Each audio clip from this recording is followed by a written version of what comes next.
Hey guys, what's up? It's me, Thomas. Tonight we're back here with Josh Scorcher. This just released today, and I know it's a little early considering, but anyway, this one's the top 10 sexy male bosses. So, yeah. I'm not gonna spoil anything, so you know Ari's got a hand in this. I mean, what else, right? Anyway, so how about we just hop in and have some fun. So be sure to like, subscribe for more. Hope you enjoy it. Let's go. Pretty self-explanatory, just the good-looking, you know, male bosses. I'm just gonna do a sexy female boss one. I can do this the first.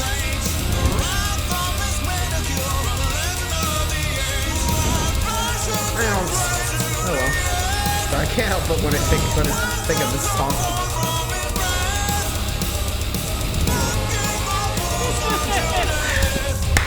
Here we go.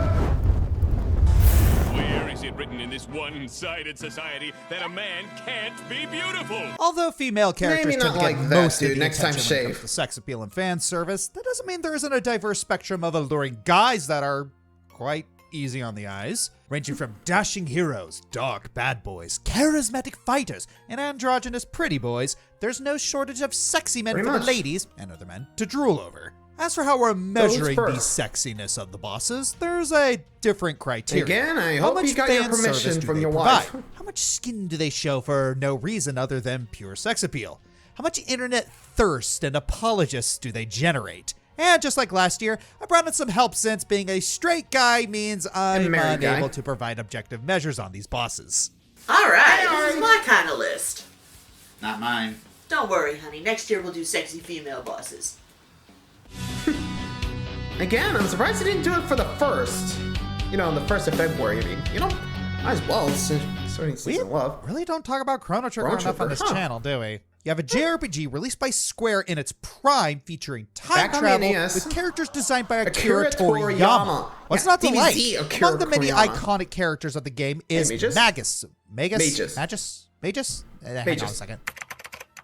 Magus. Oh, Magus, that's unhelpful. okay. Introduced as Frog's rival and our initial villain, Magus is no slouch in the dangerously sexy department. Magus? He's got a scythe, flowing long hair, vampire fangs, pointy legless ears, and rippling biceps. As a boss, Yeah, Magus Captain is your feels like classic Dragon Hero here, huh? barrier-changing boss. That, coupled with his shadow attacks, means you really gotta have good elemental variety. But what really makes Magus appealing is his backstory. At first glance, he seems like your typical JRPG villain. Commit evil Yep. deeds and summon the all-powerful Eldritch Abomination, Lavos. But after you beat him, But, it turns out that yeah. Magus was actually fighting for good all along. He wasn't trying to summon Lavos so he could destroy the world, he was trying to No, do he it was so he trying to could destroy kill Lavos. And when that doesn't work, you have the ability to recruit him into your party. And I don't know about you, Depends if but I he can get the do it. feeling a number of people would gladly trade places with Shala in the whole traveling through time to find the person you care the most about scenario. Plus, there's that alluring confidence he has. No joke, I showed Magus's image to one of my employees, as well as Yeah? the quote, "If my fate is to be destroyed, I I must must simply simply laugh." laugh. And they turned into putty. I think that Really? says something. What do we showed it to? I kind of want to know. Yeah, I think it was one of the writers. Ah, vampires. Who doesn't find these Ooh. fellows attractive? When they don't sparkle! There's something about the mysticism, enough. the Gothic Less about romance, Edward, and the the conflict better. of forbidden Oy. love between man and monster that really gets some people ecstatic. And who do we thank for that, other than the age-old precursor of Gothic romance himself, Dracula. Dracula. Yes, I know it's cheating, I don't care, it's sort of my list, shut up. Dracula Yeah, has we many know. iterations across media, from literature to films to Adam Sandler. I don't say blah blah blah. Or mainly Yeah. focusing on the Castlevania Castlevania, version, huh. the one who He does have that plagues great laugh. mankind and haunts the Belmont Powerful legacy for and years to come. good He looker. poses as the primary antagonist across the series as the fireball-chucking, bat-shifting final boss we all know. And it's not Dracula if he doesn't have a super spooky second form, whether it's a muscular demon, some creepy amalgamated heads, or rats? That's On the appeal Rats, side rats, of things, we are Dracula's got rats. quite the figure. He easily towers over all versions that of one? Belmont, who Look, I are already already took so care of buff that they one. could be their own JoJos. Add the glorious Pretty silver much. hair in Symphony of the Night, as well as his demon forms tights. Speedo. And you got yourself a monster who's all for fashion and class, in loose terms. And like his other media variants, this Dracula also comes with his own tragedy, holding a Just deep trying hatred for to- mankind for killing his wife. All he wanted was to see that they pay by dying before the might of his undead army. It took Alucard to remind him of his wife's kindness and humane values for him to snap back into reality and realize his folly. While you could And argue there are turn more into attractive versions of Soma Dracula Cruise, out if I there, remember correctly. Castlevania's version still stays true to the essence that gave him the influential appeal to begin with. He's mysterious, he's tragic, he's captivatingly dangerous, and most of all, he's a quality DILF. And hey, if it doesn't work out with the dad, there's always the son. He's less likely to kill me anyways. Yeah, fair. I wonder if vampires can actually choose who they turn. Anyway, am I right? Ladies and gentlemen of the internet, the debate over best Pokemon husbando has raged on since time immemorial. There have been so many Then great again, I candidates never really took part of it Cool because and not my thing. enigmatic Hi, Steven Steven. Stone of Hoenn, the socially awkward yet kind-hearted N. I'd go on, but to list every potential Morty? Pokemon husbando would take all day. So, However, for us, there is but one choice. One Kukui? man who raises above the rest. A man hey, of Professor science and Kukui, action. aka I the man present through to you, the door. Professor Kukui.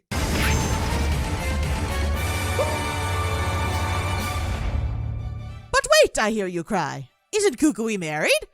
Well, yes. Again, but anime I ask only. you to consider the following.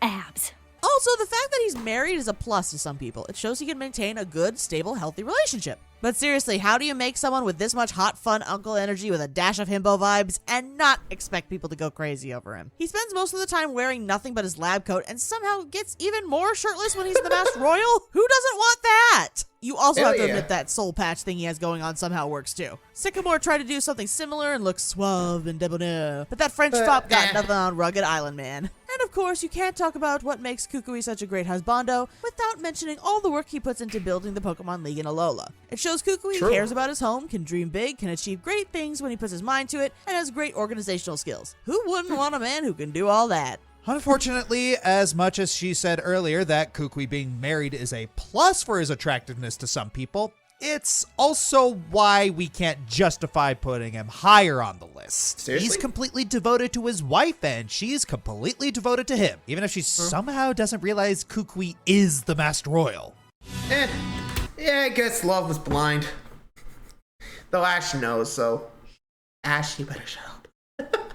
Yeah, and also the way he treats Ash, like, you don't see that with a lot of professors. Like, again, I've seen, like, the reunion between him and Kukui, like, in Journeys, which, wow, like, you could feel the bond between the two. So, I mean, and again, I think he's your final boss if you want to be the champion of Alola. And I was gonna say, he fought him to become the champion, but then I remember Ash actually faced Gladeon in the finals, so whoops. But he actually did face off against Kukui. I think it was afterwards. Also, after Guzzlord, there we go. You know, after his attack. So yeah, like I said, I kind of slept on Sun and Moon, and I missed out on a lot. Like character development, the relations to Kukui. Man, I kind of feel bad now. Sorry, Ash. So, hey, enjoy your retirement. Yeah, I know. Show's over. But still, yeah, honestly, if I had, like, a good friend in Alola, definitely Kukui. And he's probably one of the greatest Pokemon professors of all time. Well, aside from Oak, but then again, Oak's the OG. Fair enough. Actually, I wonder if someone's ever done, like, a top Pokemon professors. You know? Kind of curious now. Yeah, anyway, moving along. Actually, as far as Ari hasn't done that yet, you know? Number 7? Ace Attorney. Well, this is a toughie. Not that there are a lot of we got sexy men to choose from, it's just the ones Manfred, that are there Godot. are really good. You got the fan favorite Edgeworth, the edgy Black Quill, the Buckle. suave Clavier, and Apollo is there Does that too. count? But if we want to embrace the Does that sheer even count darkness as a that playable broods character? within our hearts, we need to go with the man whose soul is as deep and murky as his favorite drink, coffee. Godot. With a form-fitting suit and a devilish smile to match, the mysterious love the mask, prosecutor Godot finally arrives. We were tired of waiting. For those who don't know, Godot acts as the main prosecutor rival throughout Trials and Tribulations. Despite AKA being the around third for game, one game, I think, he makes right? a lasting impression. From the get-go, you see this mysterious masked man and wonder what the heck his whole With deal some is. white As you hair. go through the game, you slowly learn pieces of his backstory. You see how suave, elegant, and charming he is to everyone, except for Oh, Phoenix. can't see red. That theme of his just Probably adds to because his of the appeal. visor. And then case 4 starts, and then boom, old daddy to young daddy with that raven Hello, hair and Armando. sharp grin. Diego Armando adds an extra man for the price of one. This all culminates in the final case, which wraps up his same character guy. beautifully. Despite being the main rival, he ends up becoming the final culprit, one Phoenix needs to take down without help from anyone. Godot is a man who had everything important taken from him at once, plunged into a 5-year coma, Dahlia. now left alone in the world, and yet still sacrifices himself to save that last piece of Mia left. Maya. Yeah, I know you guys are all, but my edgy poo. Let's Shut be up. fair. Remember those 3 prosecutors I mentioned? Godot is edgy, suave, and a fan favorite. But He's hey. the perfect package, and one Ace Attorney fans swoon over. Yeah, true. I think we definitely Godot had the better, thank God moment. Oh, boy. Hello, Fire Emblem. Fire Emblem. It's hard to Good pick boy. just Who are we one going from with? the series because with the dozens Roy, of hot where are dudes we that we going? fight across the games, we're going to get a ton of boy. people angry no matter who we pick. As cheap as it Well, might be, we might have to toss a preparing dart on the flame board of some of shields. the top candidates. So let's see who we're landing on here today. And up. Claude. Hey. There you go. That works. Claude seems to be the one lord in 3 houses that got a lot of people's F-boy senses tingling. And who can blame them? Dude's got a beautiful complexion, a suave voice, and in He's the time definitely skip, chill. he even got a beard. And man, does he rock it. Bonus points for also being a sick wyvern rider with a knack for the bow. As a character, Claude's the most simple of the 3 lords, but in many ways, he's also the easiest one to like. He can be True. mischievous and always sounds like he's flirting whenever he talks. Seriously, he chose to dance with you at the ball, whether you're male or female Byleth. But even with that said, he's also very keen Thanks, and Claude. takes the situation seriously when it truly matters. He doesn't go on a psychotic spree as easily as the other 2 do. And while Edelgard, some might say he Dimitri? lacked layers because of this, others find comfort in knowing that at least someone is still sane around here. Even Thank in 3 God. hopes, while he did succumb Dimitri? to full-blown Machiavellianism, it still took a bit for him to get there.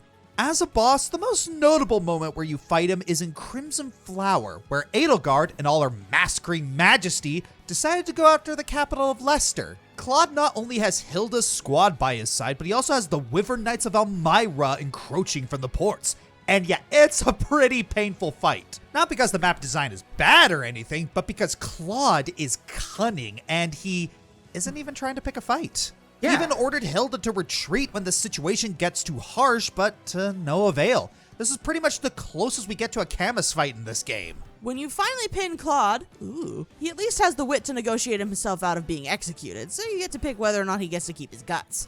So unlike other Camus-likes, you do get to save him. Sure, he lost everything and had to deport himself, but at least he's alive? Claude definitely has a lot to Kinda like feel bad about for him. Claude, He has just great looks, right in the middle welcoming between this. personality, sharp mind, and tragic disposition. However, he does lose a few points as looking at 3 hopes. It's understandable how people can be severely turned off by how Machiavellian he gets. Plus, some of the stuff he says to his former comrades is disheartening, to say the least. But when he isn't joining the Psycho Party, Claude still remains as enjoyable as ever. And besides, I gotta give him props for killing Randolph twice. Fuck Randolph. Fair enough. Yeah, poor Claude. I guess 3 Hope was kind of just an outlier. Is that even canon, no though? hot Gotta stuff. ask. I'm so flattered! Hey, Axel. Well, you should be. Huh. I mean, was that necessary? Always. So, You in made my the last funny one. list, I performed a terrible crime. I didn't make a Kingdom Hearts reference. Yes, very sad. Anyway. Time to remedy this. Once again, Axel makes a list. With how often he shows up, you'd think he'd have enough frequent flyer miles to make the trip to Gotta Disneyland memorize. Tokyo. Jokes aside, I can't really think of anyone else I'd want to put on here from this franchise. No, not even Darkness Boy Jr. or Mansex and his Zebra Nighty. And even though his look is a Zebra mishmash Nighty. of concepts, he pulls it off with aplomb. He's literally too hot to handle. I'm in pain. Axel's prowess as a boss has been explained to death on this channel. He True. is simple The first fun in boss his of original Kingdom fight, Hearts but 2. can get extremely complex in his data battles, though never to the point it's unfair. As for backstory, well, he has the common problem of organization members and that he just doesn't seem to have a heart. He's just a Dude. body without emotions, but with incredible fire powers. And what a body he has. Hey, Lee. But if the Wizard of Oz's words are anything to go by, then Axel's heart is incredibly large. As is his sex appeal. I mean, look at him. Lean, streamlined, piercing aquamarine Ari? eyes, a raspy, snarky voice. Just so much right up my alley. I don't think we should go on too Down long, because boy. there are at least like 5 other lists on this channel with even more details about him. But Axel is easily one of the best characters in the Name's Lee, franchise, though. both in terms of character and sex appeal. There, honey. You'll always be my favorite hothead. I feel like you're putting words in my mouth. Don't you dare. Did you bite his finger? Jeez. Guess she likes him hot. Literally. Okay. Oh, hey, Sam. Let's dance. Let's dance. Oh Lord, I think I'm coming down with a case of the vapors. That line alone cemented him a spot on this list. Yeah, I can't even argue there. Whenever I bring up Metal Gear Rising Revengeance, usually the first thing I bring up is Senator Armstrong, the powerhouse of well-intentioned extremism, meme lord, memes, and nanomachines, son! Yeah, sorry, but there's just too much beef for my taste. No, this time around, how about something with a hint of Brazilian spice? Jetstream Sam Rodriguez is a Brazilian samurai, so I guess add a little Japanese spice there too? I don't know. Heck, he's also a cyborg, so he's a cultural melting pot at this point. He's also the perfect opposite of our protagonist Raiden. While Raiden is a hammy ninja who attacks from the shadows, Sam is a calm and sarcastic samurai who isn't afraid to take the enemy head on. Also, he clearly has a jaw, lovingly coated with scruff. Also, packing a reasonable amount of beef. Ooh, and the cherry on top. So the guys behind Teen Titans Go would love him. Anyways, obviously, Sam's a walking, slicing package of handsome. But I also appreciate how subtle he is. And in this franchise, that's saying something. In a game that will dogpile you with memes galore, it's nice to have one rival that's a little more down to earth. And as another bonus, he's the playable character of his own DLC, where we get a little taste of his backstory. Turns out he used to fight to take down Armstrong's forces, but he couldn't keep up and eventually joined those he hoped to destroy. Of course, we all know Armstrong's true goals for the world, so, in a way, Sam was still doing good for the country. Just in a more extreme way, and one that cost him his right arm. It adds a lot more complexity to those finger-licking thighs and makes him more interesting inside and outside. So how do I sum up my feelings for him? Well, I'll let Sam speak for himself. Oh, good. Why, that's very good. Yes, I like that. Yeah, that sounds about right for Jetstream Sam, so... yeah, fair. You know, kind of notice anytime Axel comes up on this list, he always calls him Axel, not Lee, which is his real name. You know? I guess Axel's a little easier on the name, though it's easier to say. Not sure why they call him. So, again, kind of interesting. Anyway, final three, here we go.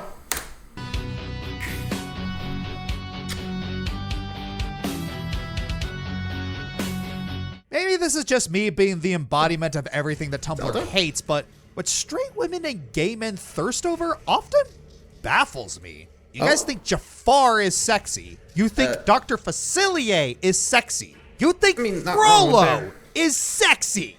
These grody old beanpoles are sexy to you? Then it had to be patiently explained to me the three things that people found sexy about these characters. Their vast power, their confidence, and their stylized fashion, as well as their deep, sexy voices. So what happens when you take the vast power, unusual fashion, and sexy voice, and throw that into a traditionally attractive body? Didn't think anyone was left. Who the fuck are you? Must be pretty tough, huh? Oh no, he's hot! Can't argue with that, math dear. For whatever reason, Resident Evil Village managed to make players thirsty for two notable newbies. For the fellows, there's Lady Step On Me Mommy Domitresk. And for the ladies, there was... Heisenberg. You're goddamn right. Meet Carl Heisenberg, a member of Mother Miranda's little cult of X-Men rejects, the Four Houses. He and Lady Domitresk are arguably the best-looking Bradys in the bunch. Not a lot of competition, considering the other two are either demonic puppeteers or... Oh, that's just unfortunate. Anyways, he's the engineer of the group, a living Dr. Frankenstein who uses his talents to create cyborg zombies. To go with his gadgeteer character, he also has electric organs that allow him magnetic control over metal. Say it. Wow, talk about a magnetic personality. Just shoot me. Speaking of personality, he's a ham, a smarmy, pint-sized little ham with the bravado of a game show host. Lycans and gentlemen, we thank you for waiting. And now let the games begin. Already taken in by his scruffy looks, rugged charm, surprising charisma, and unique powers, how about we spice it up with his sympathetic backstory? Yeah, spoiler alert, he hates Miranda and will do anything to break away from her. Yeah, it kind of means using your daughter as a weapon, but can you blame him? He never asked to be in her twisted club, but she used him like a guinea pig. Now look at him. How'd you like to wake up to that every morning? Yeah, Hey, it's Rita. so sad to lose scrappy Heisey like this, but it adds more to the tragedy this guy has been through. Honestly, I'm pretty sure some people out there would have wanted to join him, if for no other reason than to touch the scruff. Scruffy, hammy guys with a lot of energy. Doesn't ring any bells. Really?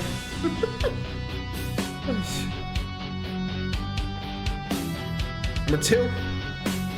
Everyone loves the rebel, Harry. If there was a series that embodies that true Cosmo. bad boy energy, it would be the Yakuza series. Every character and boss in the series just has that perfect body chiseled out of marble with their So, entire who's the history just pick? written all over their face, and sometimes all over in their tattoos. It was really hard to choose one out of a sea of Davids, but when we thought about it, the choice was actually pretty obvious. We got to go with the perfect blend of bad boy and perfect gentleman vibes, our main man Kiryu. Let's get an elephant out of the way. Yes, Kiryu is a boss, figuratively and literally. He was in charge of the Tojo clan for like a week in Yakuza 1. Okay, he was a boss a few times, starting Yakuza 4 forward, most notably in Yakuza 7, like a dragon as one of the late game bosses. That fight is tough. Really shows off the power he emits as he beats the crap out of every hooligan in Yakuza up and down Japan. Pretty Being much. the main pro tag of the whole series, you see Kiryu develop from a young, clean-shaven, smoking businessman to father of one, stay-at-home daddy energy in the later games. He can do it all: sing, dance, act, run a business, raise a child, play video games well, run a cabaret club, lead an army of construction workers and hooligans and against invaders, fight off zombies, fend off a stalker assassin, throw people into microwaves, sword fight, and not be fazed by taking damage. Wow, this guy has a resume. Despite his rough exterior, he is actually super suave and respectful at all times. While he doesn't fight women, he will fight beside them and acknowledge their strength. Thanks, He Kiryu. shows deference to both his allies and enemies, making them begrudgingly respect him back at times. And despite being occasionally dorky, he still takes everything seriously, no matter how ridiculous it seems. Kiryu is one of the manliest and always sexiest likes men to in put all of himself games. He'd probably be all number the one way. on this list too, if number one wasn't as obvious as it should be. It's always fun to see. Oh. Jack of Blades. Excellent fashion sense, and each voice is malevolent in their own right, perhaps for never showing his face. Shadow the Hedgehog. He's non-traditional, actually doing but the voiceovers everybody loves here. a project. Super Macho Man. You need to see more? Here we go. Number 1. If you were to ask us which series has the hottest male bosses, Final it'd be Fantasy. Final Fantasy. Yeah. As early as 2, this series has given us a never-ending supply of pretty boys, muscle men, and everything in between. This could have easily been the top 10 sexiest Final Fantasy bosses. The Emperor is basically David Bowie if he was the villain one in a for fantasy each. story. And y'all remember how hot he was the first time that happened. Hey, Golbez David. from 4 may seem like just another giant armored dude, but after years revealed he's just as hot as his brother. And he wears next to nothing. Say what you will about Kefka's makeup and chaotic insanity, but there are people out there who would gladly be the Harley Quinn to his Joker. Cypher is the classic rival character who was manipulated by the main villain, so he's a redemption fic. Kuja is... well, look at him. Jecht is an absolute hunk who's canonically a Delph. Judge Gabranth has all the sex appeal of his twin brother, plus a British accent. Caius is a tragic villain who's cursed to never save the girl he cares the most about. Hello, self-insert shipping bait. Yep. Oh, okay.